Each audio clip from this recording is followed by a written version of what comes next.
காஞ்சிபுரம் அல்லது செங்கல்பட்டு என்றால் நாம் எல்லோரும் பல்லவர்களுடைய சித்தர்களாலும் யோகிகளாலும் இன்றும் தினந்தோறும் இரவிலே இந்த பகுதி முழுவதுமே சோழ மண்டலத்திலே பெரும் பேறு பெற்ற ஒரு தேரினை செய்து அந்த தேரிற்குள்ளே தொண்டை நாடு வரையிலும் இங்கிருந்து சோழன் தங்கிய நல்லூர் சோழிங்க நல்லூர்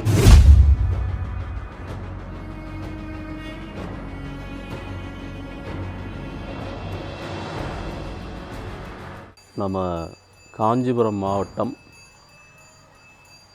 முன்னால் காஞ்சிபுரம் மாவட்டமாக இருந்த இப்பொழுதைய செங்கல்பட்டு மாவட்டத்தில் திருப்போரூருக்கு அருகில் இருக்கிற செம்பாக்கம் என்கிற அற்புதமான ஒரு சிவத்தலம்.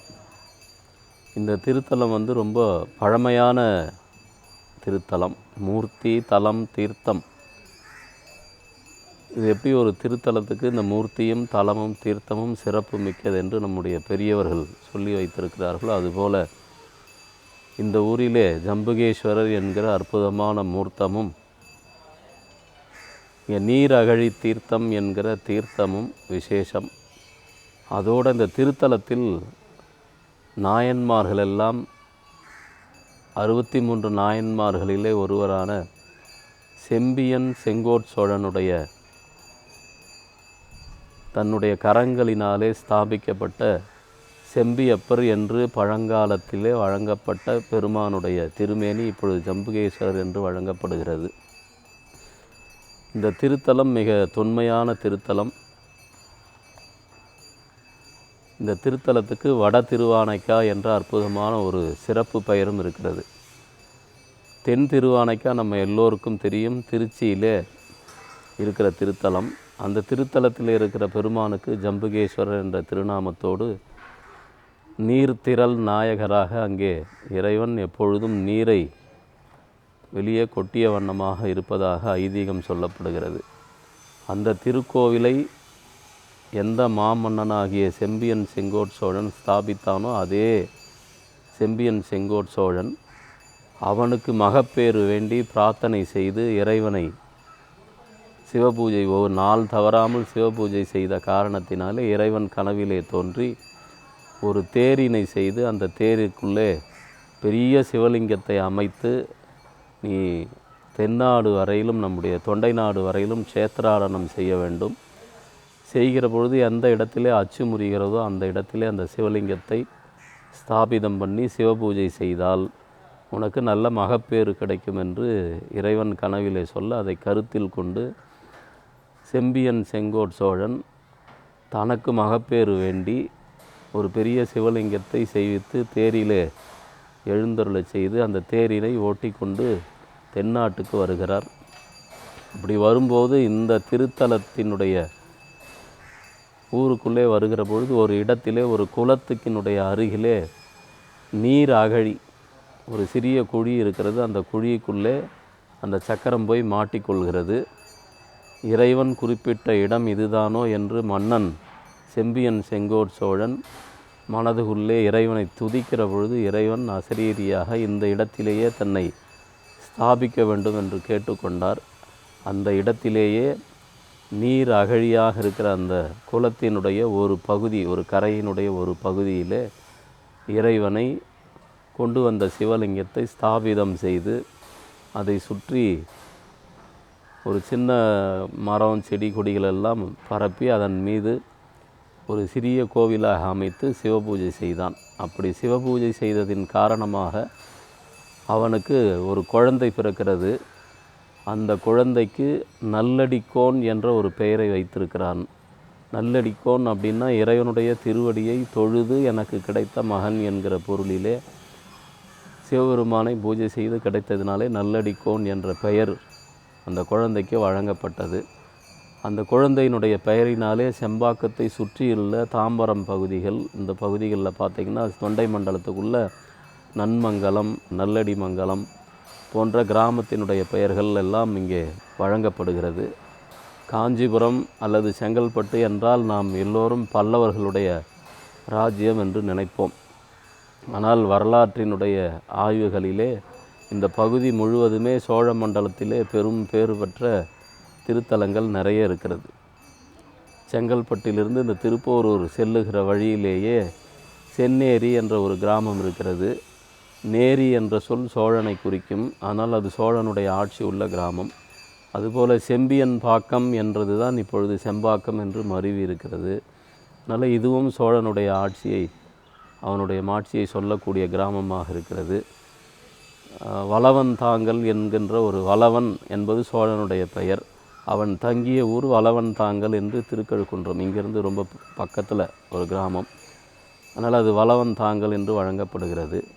இங்கிருந்து சோழன் வந்து தங்கிய நல்லூர் சோழிங்க நல்லூர் என்று வழங்கப்படுகிறது. இப்படி சோழன் நம்முடைய பல்லவருடைய ஆட்சி காலம் என்று சொல்லக்கூடிய இந்த இடத்திலேயும் சோழர்களுடைய முற்கால பழங்கால சோழர்களுடைய ஆட்சி நம்முடைய பகுதியிலே இந்த கிராமத்தில் இருந்திருக்கிறது.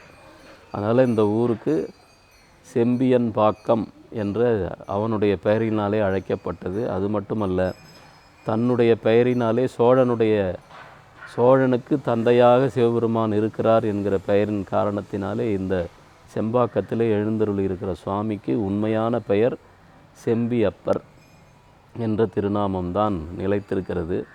இந்த திருநாமத்துக்கு எங்கே சான்று இருக்கிறது என்று கேட்கலாம்.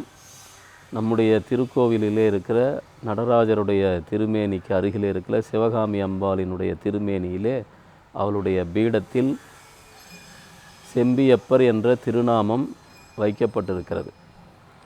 விக்கிரகங்களிலே பொதுவாக யாருடைய பேரையும் எழுதி வைப்பது மரபு இல்லை.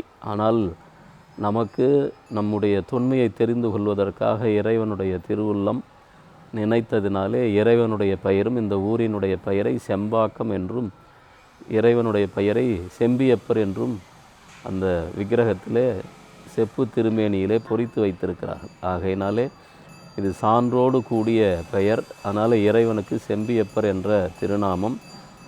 அந்த ஜம்புகேஸ்வரரை கட்டிய அதே மன்னன் இங்கே கட்டியதனாலே இந்த கோவிலுக்கும் ஜம்புகேஸ்வரர் என்ற திருநாமம் நிலைத்திருக்கிறது. அங்கே அகிலாண்டேஸ்வரி இருக்கிறாள், இங்கே அழகாம்பிகை இருக்கிறாள். ஆகையினால் இந்த திருத்தலம் சோழர்களுடைய பரம்பரையிலே கடை சங்ககால சோழனாக இருக்கிற செம்பியன் செங்கோட் சோழனுடைய திருக்கரங்களினாலே ஸ்தாபிக்கப்பட்ட சிவலிங்கம். அதற்கு பின்னாலே வந்த மன்னர்களெல்லாம் இங்கே வழிபட்டு பேறு பெற்றிருக்கிறார்கள். ஞானசம்பந்தராலே பாடப்பெற்ற திருத்தலமாக இருந்திருக்க வேண்டும் என்று ராஜமாணிக்கனார் என்கின்ற மிகப்பெரிய கல்வெட்டு ஆராய்ச்சியாளர் அவர்கள் தன்னுடைய பல நூல்களிலேயும் இந்த ஊரிலே வந்து அவர் பேசும் பொழுதும் பல நேரங்களிலே குறிப்பிட்டதை நம்முடைய ஊர் பெரியவர்கள் சொல்லி நாங்கள் கேட்டிருக்கிறோம். ஆகையினாலே இறைவனுடைய திருவுள்ளம் இந்த ஊரினுடைய வரலாறு தொன்மை பாடல் பெற்ற தலம் என்பதற்கான சாட்சிகள் இல்லையே தவிர மற்ற வகையிலே இந்த ஊர் மிக சிறப்பான கிராமமாக 32 தெரு, 32 பிள்ளையார் கோவில், 32 குளம் என்கிற அளவுக்கு திருக்குளங்களோடு இந்த ஊர் மிக பிரசித்தியான ஊர். இந்த ஊர் மிகுந்த சைவ நெறியை ஃபாலோ பண்ணக்கூடிய மக்கள் வாழக்கூடிய ஊர். தினந்தோறும் சிவபூஜை செய்து விநாயகரை வணங்கி சிவபூஜை செய்து ஒரு காலத்திலே நெசவு தொழிலை மட்டுமே செய்து பிற உயிர்களுக்கு துன்பம் நேராமல் தன்னுடைய தொழிலை அமைத்து கொள்ள வேண்டும் என்று நெசவு தொழிலை செய்து அதன் மூலமாக தன்னுடைய வாழ்க்கையை மேம்படுத்தி கொண்டு சிவாலய திருத்தொண்டும் ஆலய திருத்தொண்டும் செய்து சிவபக்தர்களாக வாழ்ந்த தொன்மையான ஊர்.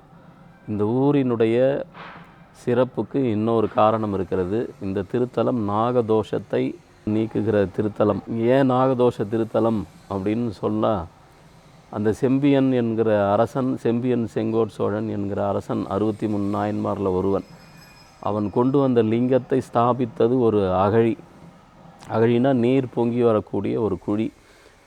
அந்த குழியிலே ஏற்கனவே இவன் வருவதற்கு முன்னாலேயே வாசுகி என்கிற நாகம்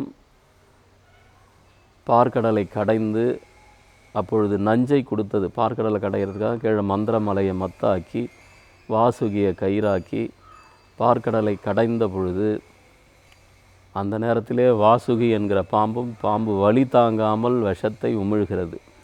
இப்போ கடலில் இருக்கிற விஷமும் ஒன்றா கலந்து ரெண்டும் சேர்ந்து ஆலாளமாகி இறைவனுக்கு அந்த ஆலாளத்தை இறைவன் எடுத்து அருந்தினார். அதனாலே அவர் விஷத்தை அருந்தினதாக கதைகள் சொல்லப்படுகிறது. அந்த கதையிலே வருகிற வாசுகி இறைவனை பார்த்து மன்னிப்பு கேட்டு, என்னுடைய வாயிலிருந்து வந்த விஷமும் உங்களுக்கு ஆளாளமாக அமுதமாக விஷமாக மாறியது, அதற்காக மன்னிப்பு கேட்கிறேன் என்று கேட்க, இறைவனிடத்திலே அவள் இறைஞ்சி கேட்கிறாள், நான் செய்த தவறுக்கு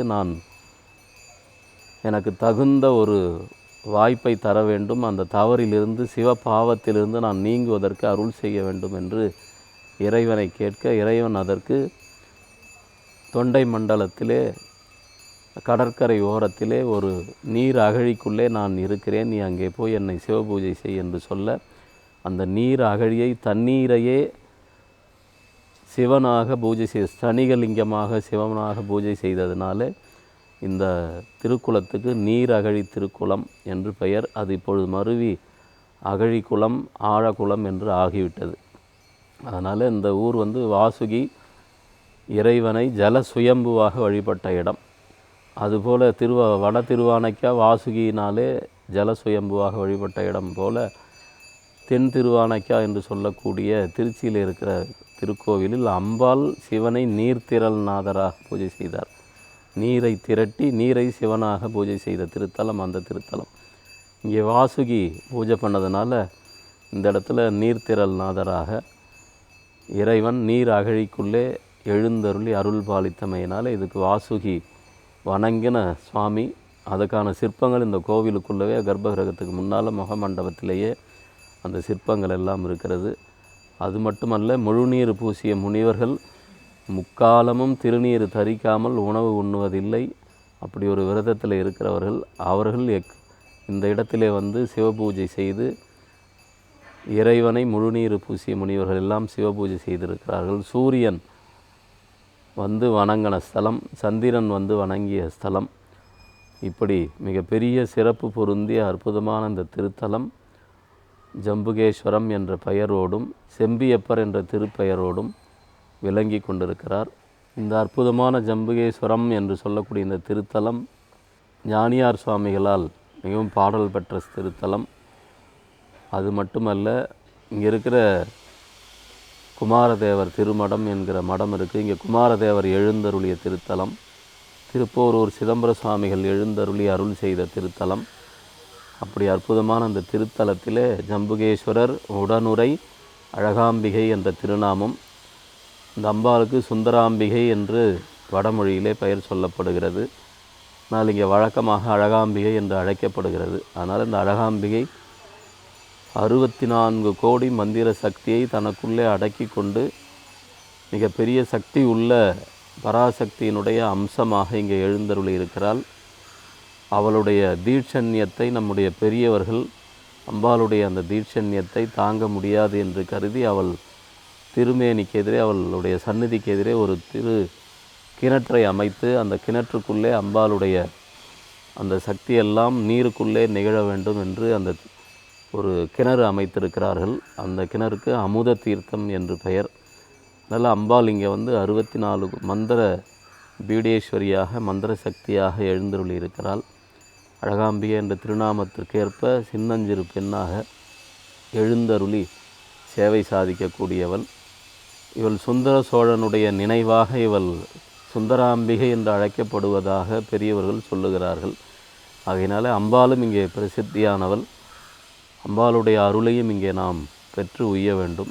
அது மட்டுமல்லாமல் இந்த திருத்தலம் பெரிய ஞானிகளாலே சித்தர்களாலும் யோகிகளாலும் இன்றும் தினந்தோறும் இரவிலே அழகாம்பிகை தாயாரையும் ஜம்புகேஸ்வர பெருமானையும் தினந்தோறும் நள்ளிரவிலே நாகர்களும் இயக்கர்களும் கிண்ணறர் கிம்புருடர் சித்தர் வித்யாதரர் நாகலோகத்தில் இருக்கிற அனைவரும் வழிபடுவதாக சொல்லப்படுகிறது. அதை நம்முடைய பெரியவர்கள் இந்த ஊரிலே உள்ளவர்கள் அதை உணர்ந்தும் இருக்கிறார்கள். இரவிலே மணி ஓசை கேட்கும். ஒரு கோவிலுக்குள்ளே பெல் அடித்தா எந்த சவுண்டு கேட்குமோ அதை கேட்கிற அளவுக்கு பெரியவர்கள் நிறைய பேர் கேட்டு அந்த அனுபவத்தை இங்கே பகிர்ந்திருக்கிறார்கள். ஆகையினால் இந்த திருக்கோவில் மிக அற்புதமான சிவாலயம். இந்த சிவாலயத்தை தரிசித்தால் நல்ல மக்கட்பேர், எப்படி செம்பியன் செங்கோட் சோழனுக்கு நல்ல மக்கள் பேர் கிடைச்சதோ அதுபோல் குழந்தை பேர் வேண்டுகிறவர்கள் ஜம்புகேஸ்வரரை ரோகிணி நட்சத்திரத்தில் வழிபாடு செய்து நலன் பெற வேண்டும். அதுபோல் அம்பாளுடைய அருளினால் இந்த இடத்துல எல்லா விதமான ஆற்றலையும் அருளையும் பெறலாம். எல்லா நட்சத்திரத்திலே பிறந்தவர்களும் இந்த இடத்துல வந்து குழந்தை பேறு பெறுவதற்கு பிரார்த்தனை செய்து கொண்டு இறைவனிடத்தில் அருள் பெறலாம். நல்ல அறிவு வளர்வதற்கும் ரோகிணி நட்சத்திரத்தினுடைய தோஷம் நீங்குவதற்கும் அற்புதமான திருத்தலம். ஆகையினாலே நாகதோஷம் நீங்குவதற்கும் அற்புதமான திருத்தலம். அதனால் எல்லா அன்பர்களும் வந்து எம்பெருமானுடைய அருளையும் அழகாம்பிகையினுடைய அருளையும் பெற்று உயும்படியாக கேட்டு அமைகின்றோம்.